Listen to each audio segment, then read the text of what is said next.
America, Iran आणि Israel यांच्यामध्ये पुन्हा युद्धजन्य परिस्थिती निर्माण झाली आहे आणि त्याचा थेट परिणाम आता मौल्यवान धातूंवरती देखील होत असल्याचं पाहायला मिळत आहे।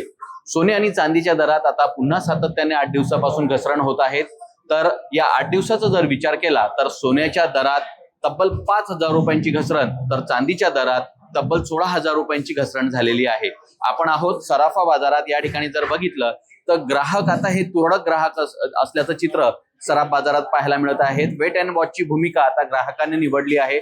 सगळ्यात महत्त्वाचं म्हणजे गेल्या 8 दिवसापासून सोने व चांदीच्या दरात सातत्याने घसरण होत असल्यामुळे ग्राहक देखील आता संभ्रमात आहेत। आणि आजचा जर सोन्याच्या दराचा जर विचार केला तर विदाऊट जीएसटी 1,41,000, तर चांदीच्या दराचा जर विचार केला तर चांदीचा दर हा तब्बल 2,22,000 पर्यंत आल्याचं चित्र पाहायला मिळत आहे। तर एका दिवसात सोन्याच्या दरात 1,000 रुपयांची घसरण झालेली आहे।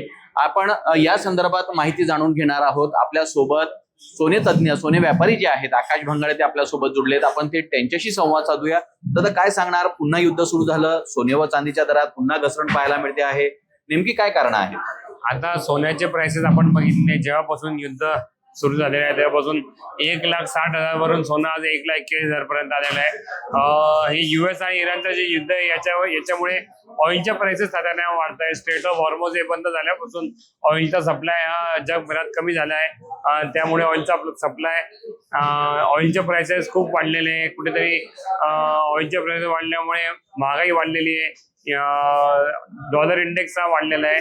आणि जे सोन्यामधली जी इन्व्हेस्टमेंट होती, ही सेफ इन्व्हेस्टमेंट जी पहिले राहायची, ती सेफ न राहून त्याच्यातनं सोनं पैसे हे बाहेर निघाले। कारण की कुठेतरी इन्व्हेस्टर्सला जिकडे जास्त रिटर्न भेटतात तिकडे फंड जातात। त्यामुळे सोन्यामध्ये हेवी सेलिंग होते आहे। जसं जसे ऑइलचे प्राइसेस वाढत आहे, महागाई वाढते, तसं अनसर्टनिटीमुळे सोन्यामध्ये हेवी सेलिंग होते आणि रोज सोन्याचे भाव हे कमी होत आहे। जोपर्यंत युद्ध थांबत नाही तोपर्यंत सोनं याच प्रकारे प्रेशरमध्ये राहील। युद्ध थांबल्यावर सोन्याचे भाव वाढण्याची शक्यता आहे। आणि दुसरीकडे ज्या मॉनेटरी पॉलिसी जी आहे त्याही चेंज झालेल्या आहे। या वर्षात इंटरेस्ट रेट्स जे आहे हे कमी होणार होते, ते कमी न होता उलट महागाईमुळे ते वाढायची शक्यता आहे। त्यामुळे सोन्यावरती तोही एक प्रेशर आहे। निश्चितच, पण जर बघितलं तर जे गुंतवणूकदार आहेत, जे सोन्यामध्ये गुंतवणूक करत होते, मात्र ते आता ऑइलमध्ये गुंतवणूक करत असल्याचं चित्र पाहायला मिळतं आहे।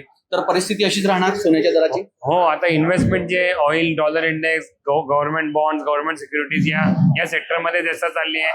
पण जसंच युद्ध थांबलं तर ऑफकोर्स हे महागाई ही कमी होईल आणि परत हे इन्व्हेस्टमेंट जी आहे, ऑइलच्या प्राइसेस ही कमी होतील, इन्व्हेस्टमेंट परत तिकडनं वळेल आणि परत सोन्यामध्ये येईल। कारण की मागील काही वर्षापासून आपण बघितलं तर सोनं हे सेफेस्ट इन्व्हेस्टमेंट आहे। त्यामुळे जोपर्यंत युद्ध सुरू आहे तोपर्यंत तरी सोनं एका हेवी प्रेशरमध्ये राहील।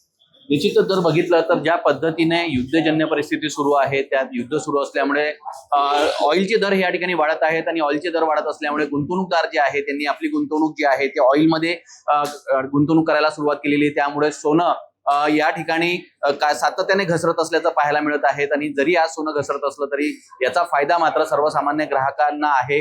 पण अशीच जर युद्धजन्य परिस्थिती राहिली तर सोन्याच्या दरात अजून घसरण होण्याची शक्यता या ठिकाणी सोने व्यापाऱ्यांनी वर्तवली आहे। सुमित देशमुख, लोकशाही मराठी, जळगाव। लोकशाही मराठी, ऐका, पहा, जागरूक रहा।